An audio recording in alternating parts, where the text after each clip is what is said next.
Part 1. Listen to a travel agent talking about interesting places to visit in Wales. Match the correct activities and beaches with each place. Some of the choices may be used more than once. First, you have some time to look at questions 1 to 5.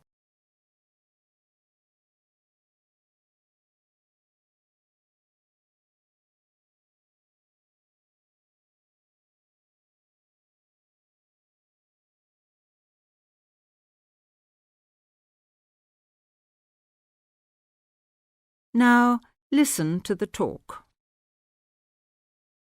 The trouble with a long weekend in Wales is that a long weekend is too short.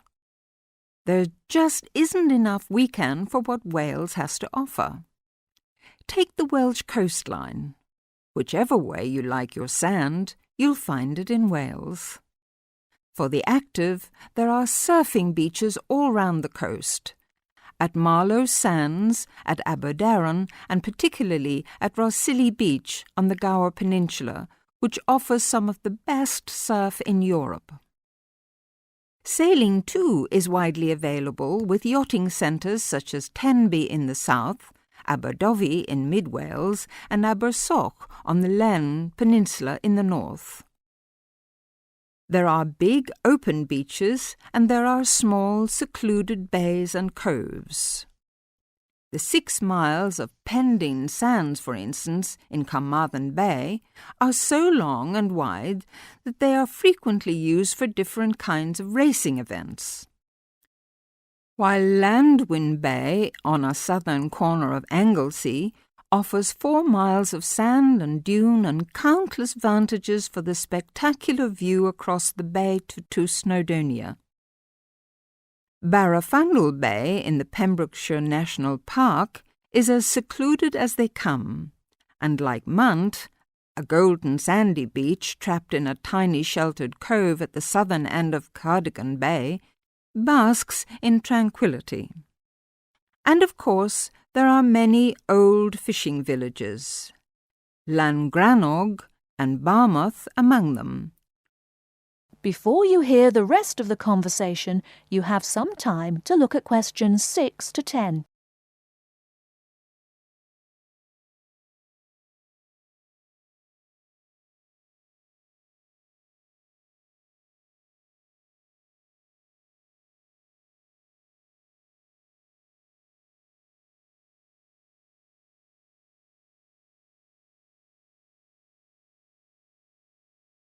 Now listen and answer questions 6 to 10. And of course, there are many old fishing villages, Llangrannog and Barmouth among them, whose charm has increased as the fleets of ships have declined. These days, you see, the fishing in Wales is much more for pleasure than profit. For sea fishermen, rivers like the Dee and the Usk provide some of the most available salmon fishing in the UK.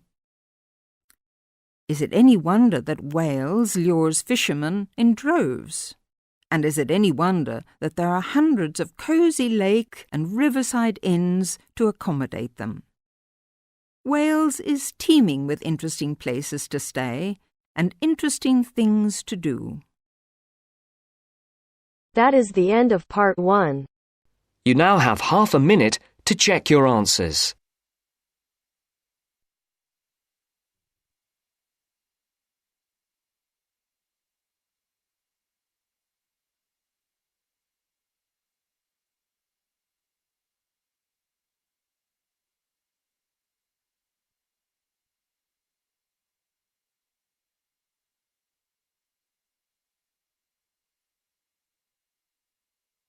Now turns to Part 2. Part 2. You will hear a talk by a tour guide. First, you will have some time to look at questions 11 to 17.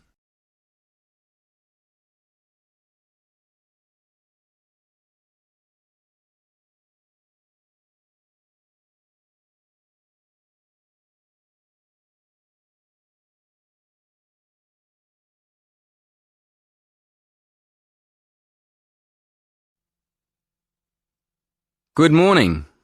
Welcome to the Science Museum. There's so much to do here. You could spend all day going from one exhibition to another. But if your time is limited, I'd suggest choosing maybe just one main exhibition.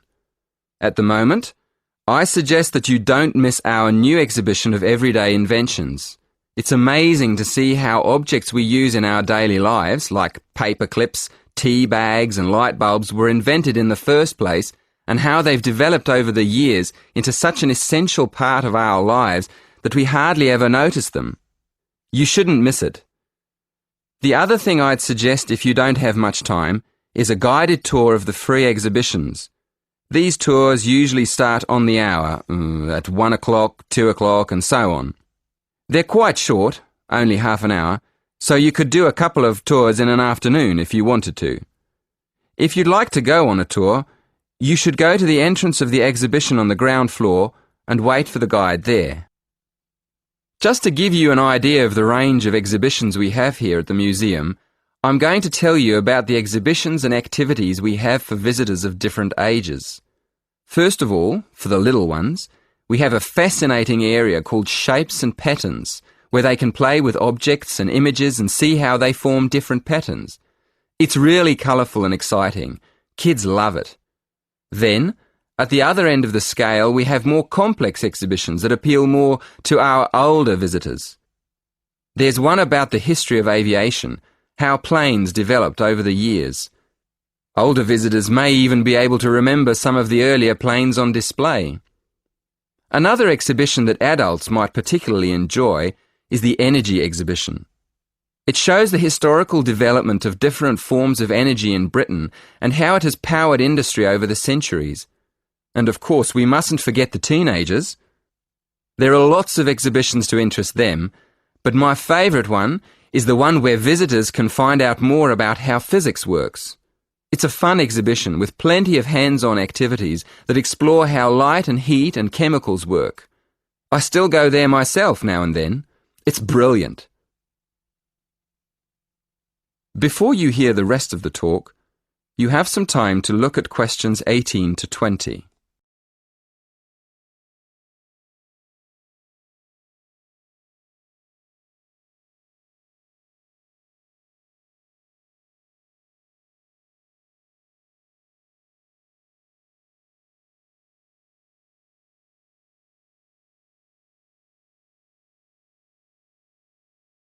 Now listen and answer questions 18 to 20. Most of our exhibitions are free, but you will need a ticket for some of the special ones, like the 3D film shows. So let me explain how you get a ticket online. Of course, you can do this directly at the ticket office, but if there's a long queue, you can book online on your mobile. So, go to our homepage and choose the Events button. Then, click on the film title. That'll take you to the next window. In the right-hand corner, you'll see a little calendar. Choose the date on the calendar and then go to the next window. There's a drop-down box there for you to choose the time and another one for the number of tickets. Careful on that page. There are different prices for adults and children. When you've done that, go to the final page and choose your payment method. That is the end of part 2. You now have half a minute to check your answers.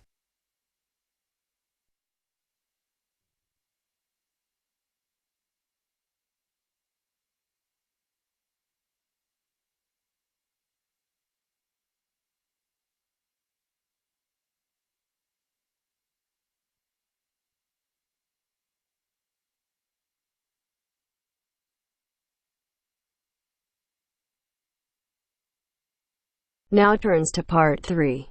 Part 3. You will hear 3 students discussing a programme of activities for new students at a college. First, you have some time to look at questions 21 to 26.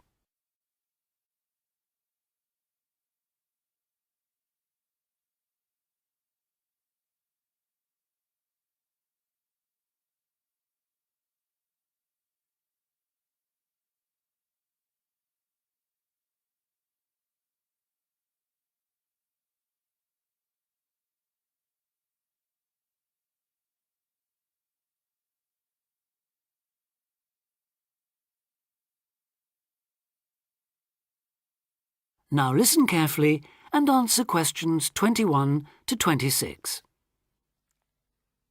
So you were both on last year's orientation course then? How did it go? I loved it. The activities were well organised and I met people from all over the world. Yes, it was useful. And you think I should sign up for this year's course? Yes, definitely. Apart from being fun, it really does prepare you for all the things you have to do in your first couple of weeks. In fact, one of the most useful things was chatting to people who'd already been there for a year, so-called senior students. They'd been on the orientation course the year before last and recommended it to us. Oh, and there was a great atmosphere at the formal dinner too. It was so colourful with people in their traditional dress from Asia, Africa, South America. It was one of the high points of the whole week. That was right at the end, of course. The first thing they did on the Monday was take us on a guided tour of the Students' Union. And after that, they took us round the city centre, showing us things like the bus station, the main shops. And the best pubs. Right, so it was very worthwhile. Yes, though maybe they could have taken us to a better nightclub. The music at the place we went to was lousy. That's a matter of taste, surely. Well, anyway, the next day they showed us around everything on the campus. And believe me, it was everything. We must have walked miles. I could have done with less information on every building in sight, given that I'll probably never need to go into half of them, and a bit more on places everyone's likely to use at some time or other, like the sports block, the health centre, the bicycle and car parks. Which reminds me, there was an afternoon session on how to drive in this country, which seemed to me a bit weird, you know, for a university course. I suppose it's because there have been accidents involving students who aren't used to people driving on the left. I was there, actually. How was it? Well, I must say I was a bit disappointed. There were some useful driving tips, but it might have been more helpful if it had included stuff for pedestrians. How to avoid getting run over, for example. You didn't go to the session on safety then? No. Well, apparently that dealt with road safety for pedestrians, along with lots of other aspects, of course. I wasn't there myself, but that might be something worth going to, Julia. Before you hear the rest of the discussion, you have some time to look at questions 27 to 30.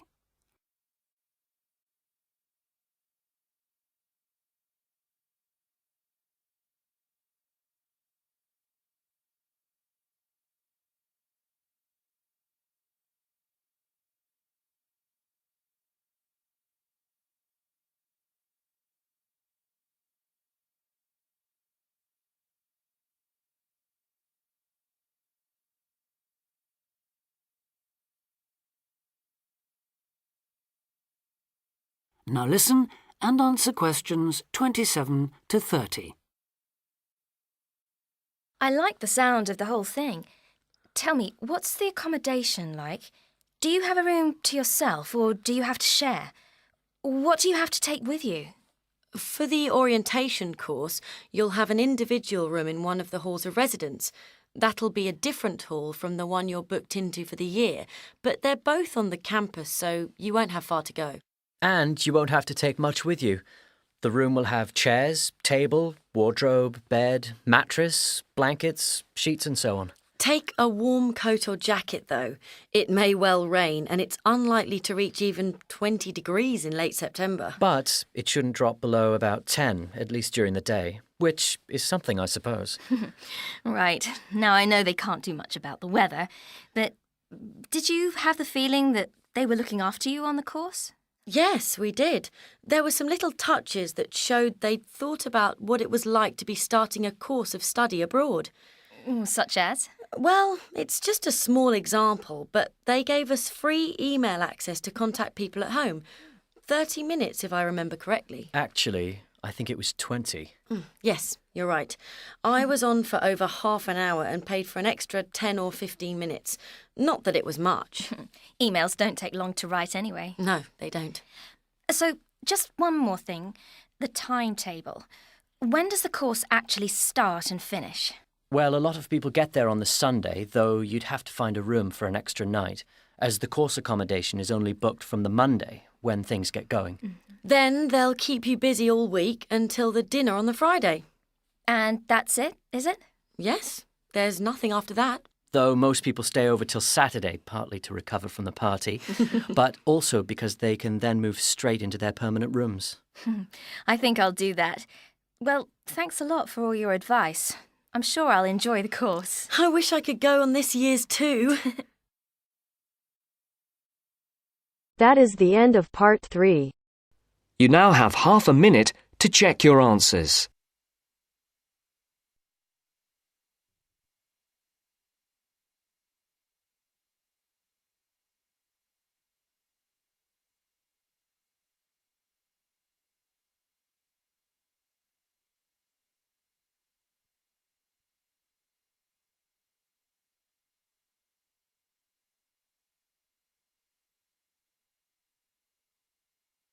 Now turns to part 4.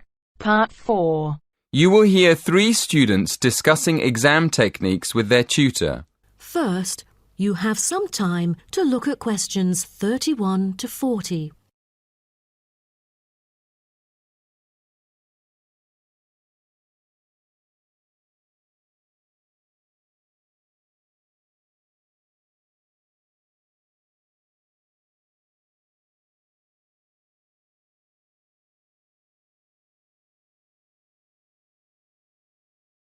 Now, listen carefully and answer questions 31 to 40. Morning, everyone. I thought we'd get together today and just talk about exam techniques. I'm sure everyone has different ideas about them. So, shall we find out what you do first when you get into an exam? Check that you have the right exam paper? It sounds funny, but students do actually answer the wrong exam paper sometimes. So check that it's your exam first. Then what? Write your examination number on the answer sheet? Well, it might sound obvious, but writing your examination number at the beginning of the exam can be a good idea. Apart from making sure the examiner knows who wrote the exam, can anyone say why? It can help you relax? Yes, that's right. Doing something easy like that gives you a chance to calm down. Right, so what do you do next? Read the questions carefully? Well, before you read the questions, what should you do? Read the instructions. Yes, you should read the instructions next. You need to know how many questions you have to answer and whether you have to answer all the questions or only some. What other important information do you need to check before you start? How much time you have? Yes, Jerry's right. You need to make sure that you know how long the exam is so you can manage your time properly. OK, what do you do next? Read the questions? Yes, it's very important to read the questions, not just once, but several times. I usually make a few notes when I'm looking at the questions. Sometimes a question looks easy, and then when you start writing, you realize that it's actually more difficult than you thought. Yeah, but you don't want to spend too much time writing notes. No, but it's a good idea to jot down a few ideas to see if you can remember the arguments for the topics you studied most.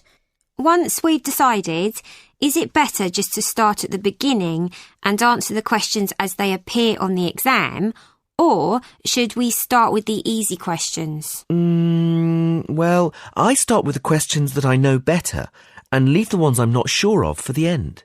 That's what I do. But I still keep an eye on the clock, especially when the questions are all worth the same number of marks. Mac's right. If you write one very good answer, but it's only worth 30% of the marks, you still lose the other 70% on that exam. So it's better to write our main ideas for a question, even if we don't have time to answer it properly. Yes, absolutely. We can't give you marks for writing nothing. But if you give us your main ideas, we can give you some marks. Oh, really? I wish I'd known that in my last exam. I spent all my time writing a long answer to one of the questions and didn't get round to the other two. I didn't understand why I got such a low mark. Yeah, that's what happened to me. Luckily, my tutor explained it afterwards, so I never did that again. That is the end of part 4. You now have half a minute to check your answers.